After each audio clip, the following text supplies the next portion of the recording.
嗨，亲爱的书友们，欢迎来到书海时光，一个为你每日推荐好书的心灵驿站。赶快关注我们，一起畅游书海，让阅读点亮每一天的精彩。今天我要向大家介绍一部震撼人心的伟大作品《1984》，它的作者是乔治·奥威尔 （George Orwell）。奥威尔这位英国著名的小说家、记者和社会评论家，以其犀利的笔触和对社会问题的深刻洞察而名于世。1984是他最具代表性的作品之一，首次出版于1949年。这本书犹如一盏明灯，在文学的浩瀚星空中闪耀着独特而刺眼的光芒。它不仅是一部虚构的小说，更是一面映照现实的镜子，让我们得以窥视极权主义可能带来的恐怖世界。1984的价值是无可估量的，它犹如一座思想的宝库，蕴含着对人性、自由、权利和真相的深刻思考。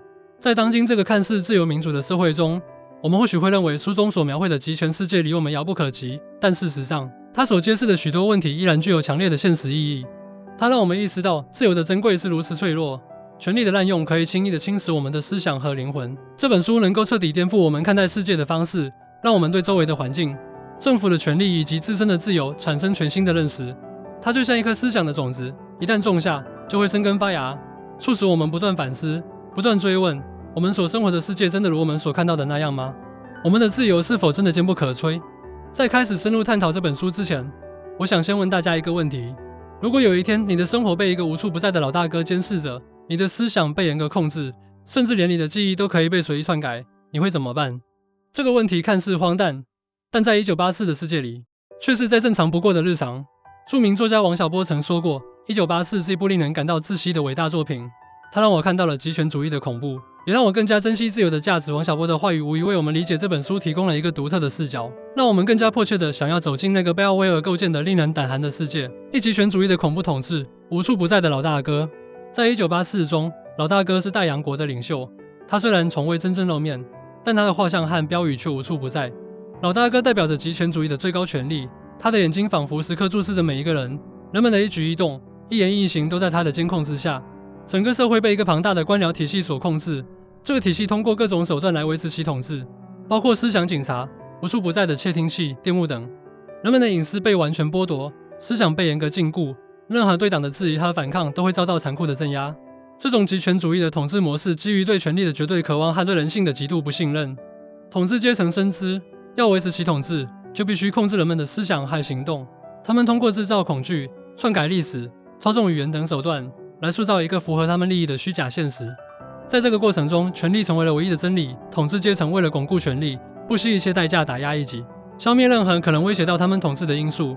从反面来看，这种极权主义的统治方法虽然残酷，但却在短时间内有效地维持了社会的稳定。它通过消除个体的差异和思想的多样性，创造了一个高度统一的社会。在这个社会中，人们被剥夺了思考的能力，只能盲目地服从命令，从而避免了因思想冲突而可能引发的社会动荡。然而，这种所谓的好处是以牺牲人类的自由和尊严为代价的，它将人类变成了没有思想的傀儡，是对人性最严重的践踏。书中有一段令人毛骨悚然的描写，在这间房子里，除了电幕之外，还有另外3个装置监视着你。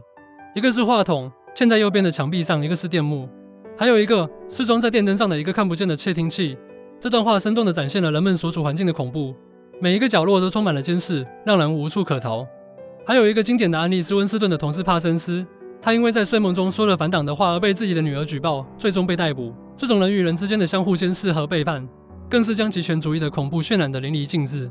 2. 思想控制的手段，新化与双重思想。新化是1984中大洋国政府为了控制人们的思想而创造的一种语言，它通过简化词汇、改变词义等方式来限制人们的思维范围。双重思想则是指同时接受2种相互矛盾的观点，并认为2者都是正确的。这种思想控制手段是极权主义统治的重要工具，它使得人们无法用准确的语言来表达自己的思想，也无法进行理性的思考。新化的设计原理是通过减少词汇来减少人们的思想选择，例如许多表达自由、反抗等概念的词汇在新化中被删除或改变了含义。这样一来，人们就无法用语言来描述这些概念，也就无法在思想上形成对自由的渴望和对压迫的反抗。双重思想的逻辑则是一种自欺欺人的逻辑，它要求人们在面对现实与党的宣传不符时，能够自动地调整自己的思维，将2者强行统一起来。这种逻辑看似荒谬，但在极权主义的统治下，却成为了人们生存的必要手段。从应用角度来看，新化和双重思想的应用使得党的宣传和统治更加稳固。人们在使用新化的过程中，逐渐失去了对复杂思想的表达能力，只能接受党所灌输的简单而片面的观念。双重思想则让人们在面对现实与宣传的矛盾时，不会产生怀疑和反抗，而是选择盲目的相信党的说法。这种思想控制手段的好处在于，它能够有效地防止人们产生独立思考和批判性思维，从而保证了极权主义统治的长期稳定。书中对新化的介绍是，新化的目标不仅是为音色的思想提供一种表达工具，而且也是为了使所有其他思想方式都成为不可能。这清晰地表明了新化的本质是一种思想控制的工具。而关于双重思想，书中写道，所谓双重思想，就是一个人同时拥有两种相互矛盾的信念，并且两种都接受。温斯顿在工作中就常常需要运用双重思想。他明明知道党的宣传是虚假的，但却要努力说服自己去相信。这种内心的挣扎和痛苦，正是双重思想对人性的扭曲。3. 自由的丧失与反抗的艰难。在1984的世界里，自由已经成为了一种遥不可及的奢侈品。人们被剥夺了言论自由、行动自由，甚至思想自由。任何试图反抗的行为都会被无情的镇压，反抗者会被视为国家的敌人，遭到残酷的迫害。然而，即使在如此严酷的环境中，依然有一些人，如温斯顿和茱莉亚，他们勇敢地踏上了反抗的道路，尽管他们的反抗之路充满了艰难险阻。自由的丧失是极权主义统治的必然结果。当权力被无限放大时，个人的权利就会被压缩到极致。极权主义政府通过各种手段来限制人们的自由，包括制定严格的法律、设立秘密警察等。而反抗的艰难则源于反抗者面对的是一个强大的、几乎不可战胜的权力体系。这个体系拥有庞大的资源、先进的技术和无数的支持者，反抗者往往处于孤立无援的境地。从反面来看，这种对自由的压制和反抗的镇压，使得极权主义政府能够有效地维持其统治秩序。它通过消除自由的威胁，确保了社会的稳定和统一。然而，这种表面的稳定是以牺牲人类的尊严和幸福为代价的。它使得人们生活在恐惧和压抑之中，失去了作为人的基本价值和意义。书中有一段关于自由的描写，所谓自由，就是可以说2+2等于4的自由。这句话深刻地揭示了自由的本质，即人们有权利按照自己的思维和判断来认识世界。在温斯顿和茱莉亚的反抗过程中，他们试图寻找一个没有监视的地方，偷偷地享受着短暂的自由时光，但最终却难逃被逮捕的命运。他们的故事让我们看到了在极权主义统治下，反抗的艰难和自由的珍贵。4. 历史的篡改与真相的迷失。在1984中，历史成为了一个可以被随意篡改的工具。党的宣传机器不断地修改过去的事件和记录，以适应当前的统治需要。真相被淹没在虚假的宣传和谎言之中，人们无法分辨什么是真实的，什么是虚假的。这种对历史的篡改和对真相的掩盖，使得人们的思想被严重扭曲，对世界的认知也发生了根本性的变化。历史的篡改是基于极权主义政府对权力的绝对控制和对信息的垄断。他们通过控制媒体、教育等渠道来传播符合他们利益的虚假历史。同时，他们利用人们对过去的无知和对未来的恐惧，来塑造一个虚假的现实。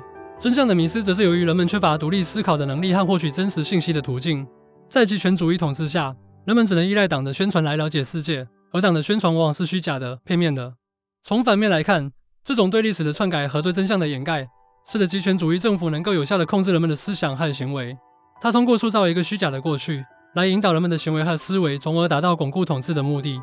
然而，这种做法严重损害了人类的理性和智慧，它使得人们失去了对真理的追求和对历史的尊重，陷入了迷茫和困惑之中。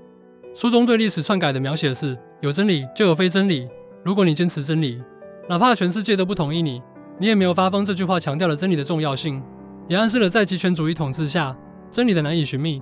在温斯顿的工作中，他负责修改过去的报纸记录，以符合党的宣传要求，这让他深刻地体会到了历史的脆弱和真相的脆弱。5. 人性的扭曲与救赎的可能。在1984的极权世界中，人性受到了严重的扭曲，人们变得冷漠、猜疑、恐惧，甚至相互背叛。然而，在这种黑暗的环境中，依然存在着人性的闪光点，如温斯顿和茱莉亚之间的爱情，以及他们对自由的渴望。这种人性的扭曲与救赎的可能，构成了书中一个重要的主题。人性的扭曲是极权主义统治对人性的压迫和摧残的结果。在一个充满恐惧和压抑的环境中，人们为了生存，不得不压抑自己的情感和欲望，将自己变成一个服从权力的机器。但即使在这种环境下，人性的本质依然存在，只是被深深地埋藏起来。救赎的可能则于人类内心深处对自由的渴望和对美好生活的向往。这种渴望和向往就像一颗种子，在适当的条件下就会生根发芽，为人们带来希望和力量。从反面来看，这种人性的扭曲使得极权主义统治更加稳固。人们在恐惧和压抑中失去了自我，成为了权力的奴隶。但从另一个角度来看，人性的扭曲也蕴含着救赎的可能。当人们开始意识到自己的处境，并勇敢地面对内心的恐惧和渴望时，他们就有可能找到一条通往自由的道路。这种救赎不仅是个人的救赎，也是整个社会的救赎，它为人类社会的发展带来了新的希望。书中对人性扭曲的描写是，所谓人性，就是人之所以为人的特性。温斯顿和茱莉亚的爱情则是人性救赎的象征，他们在黑暗中相互扶持，相互慰藉，共同寻找着自由的方向。他们的故事让我们看到了在极权主义统治下，人性的坚韧和救赎的力量。